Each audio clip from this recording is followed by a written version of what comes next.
When Family Guy began, Stewie was a diabolical baby hell-bent on taking over the world with a furious vendetta against his own mother. Stewie, why don't you play in the other room? Why don't you burn in hell? But flash forward 20 years and he shelved any plans of world domination, and he even loves his mummy. Mommy! He's definitely not the same character as he was back in season 1, but is this a good or a bad thing? To answer this, I'll be going through Stewie's evolution from an evil baby to becoming arguably the heart of the entire series. So, what better episode to use as our starting point than the very first one, Death Has a Shadow. At the beginning, Stewie's already up to no good with his mind control device, which Lois confiscates, mistaking it for an innocent toy, and so provoking the first of many Shakespearean soliloquies. Damn you, vile woman! You've impeded my work since the day I escaped from your wretched womb. In the pilot, we also learn of Stewie's two motivations for matricide. One is, as we have seen, Lois's interference with his evil plans, and the other is that he hated being trapped inside of her for 9 months before he was born. It's at this point where fans were introduced to the complexities of Stewie. When you least expect it, your uppance will come.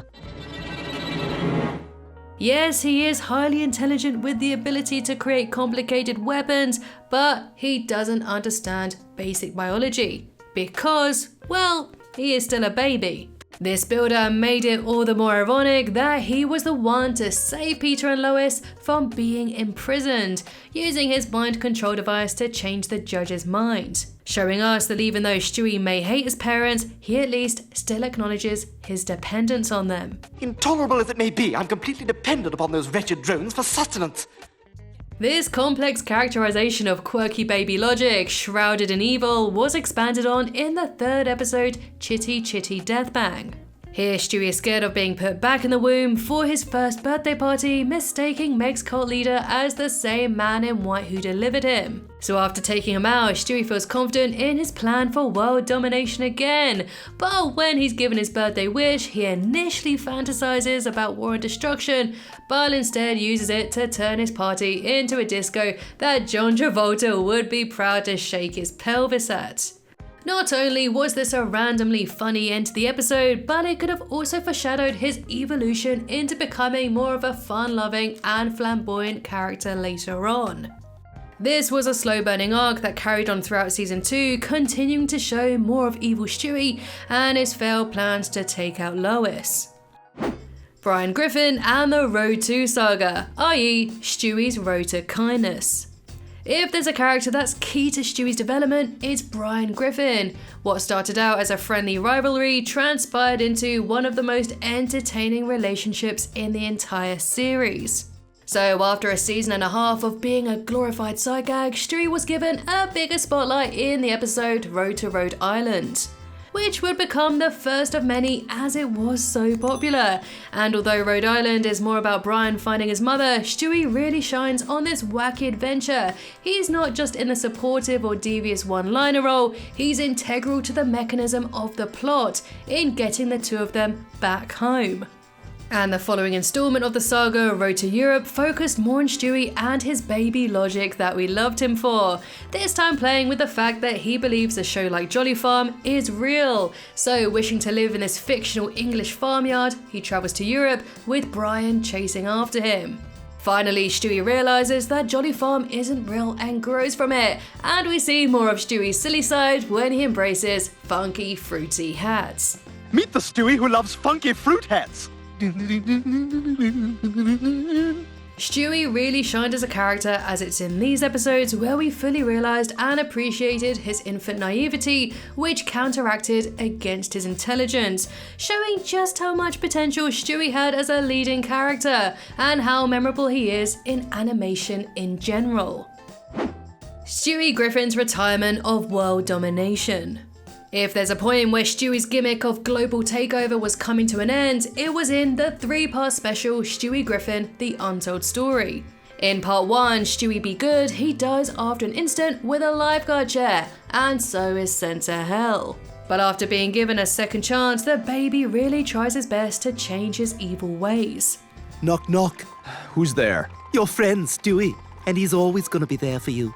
The story continues in part 2, where Stewie sees a man on TV who he believes to be his biological father. So with Brian, he travels cross-country to meet him, but as it turns out, this lookalike is actually Stewie from the future.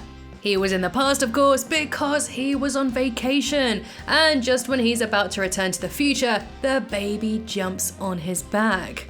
In the finale, in the future, we see what adult Stew's life is like, and after the lofty goals Stewie spoke about during the show's run, it was ironic to see just how average his future had become. He works at a circuit shop, lives in a crummy apartment, and is still a virgin. And baby Stewie does try to help, but it all backfires on him, soon discovering that it was the event at the pool that truly ruined his life. So Stewie goes back in time to try and prevent it, and he succeeds by getting vaporized by evil Stewie. Stewie evolved over the course of this, no longer someone who is solely focused on evil. It seemed that the writers really wanted to make a real shift in Stewie's personality. Stewie kills Lois, and Lois kills Stewie, and Family Guy kills Stewie's thirst for matricide. So far in the video, we have seen how evil Stewie was gradually being slowed down in the show, but it wasn't until season 6 where we saw his matricide also slowing down too. After plotting to murder Lois after going on a cruise without him, Brian points out to Stewie that he hasn't actually followed through on his terrible plans before. This only incentivizes the baby into sneaking onto the ship and finally end Lois for good. And so after 6 seasons, Stewie finally succeeded in his lifelong goal. You did it! You actually did it! We also see him succeed in his other goal, taking over the world. He sneaks into CIA HQ, takes over the power grid, and therefore becomes the president of the world. And the only person who can stop him, Lois Griffin, along with Peter. She amazingly returns a year after her murder to out her son for the crime that Peter was being framed for. It was Stewie!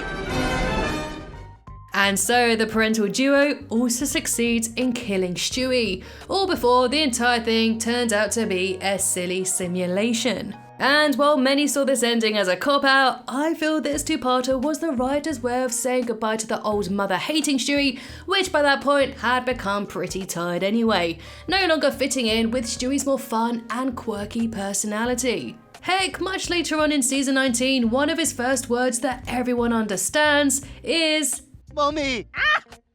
Stewie Today. Stewie's drive for world domination or mama murder has pretty much retired, as newer episodes tended to place bigger focus on his inventions and escapades with Brian, but that's not to say that evil Stewie has completely disappeared.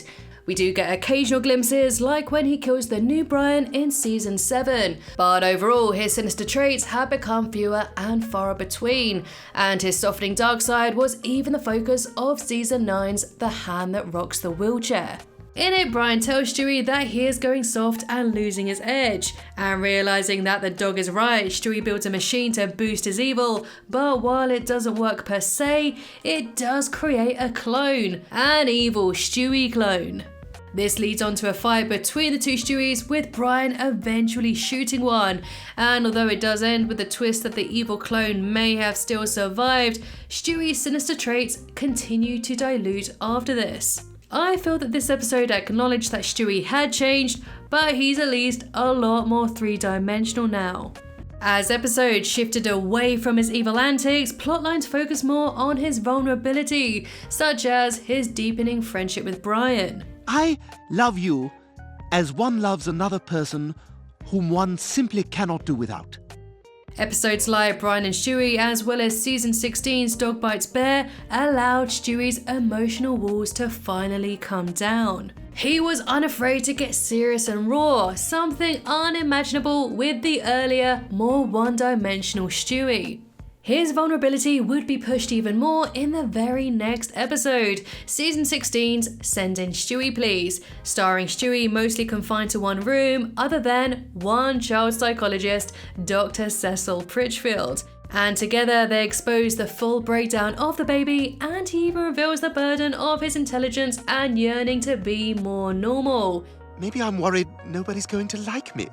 as well as the carefully constructed persona he built to keep people at his arm's length. Like a weight has been lifted. I can finally be myself. But ever the complex character, Stewie realizes that without these traits, he'd be like everybody else. So therefore reverts back and even has a classic evil Stewie moment by not getting Dr. Pritchfield his heart medication during a fatal heart attack. All because the therapist was the only person who knew the real Stewie and he needed that to remain a secret. I did something awful. Do you want to talk about it? No. Overall, while it was initially fun to see this evil talking baby in a relatively standard family sitcom, the writers could only do so much with this gimmick. And for a series that has been on for over 2 decades, it's no wonder that Stewie Griffin's character shifted into becoming far more relatable. One that still certainly has a dark side compared to the other family members, but is also a lot more well-rounded and, in my opinion, far more interesting. It's without a doubt that the Stewie-centric episodes are usually the best ones, and the brilliance of him lies with his unpredictability. He could behave like a toddler, find himself in a gross and adult situation, travel through time and space, or he could briefly return to trying to rule the world. And that's what keeps Stewie Griffin fresh. And so we have come to the end of the video. Let me know your favourite Stewie moments in the comments and please subscribe and like this video. It honestly really does help me out and I'll love you forever. Thanks so much and I'll see you in the next one.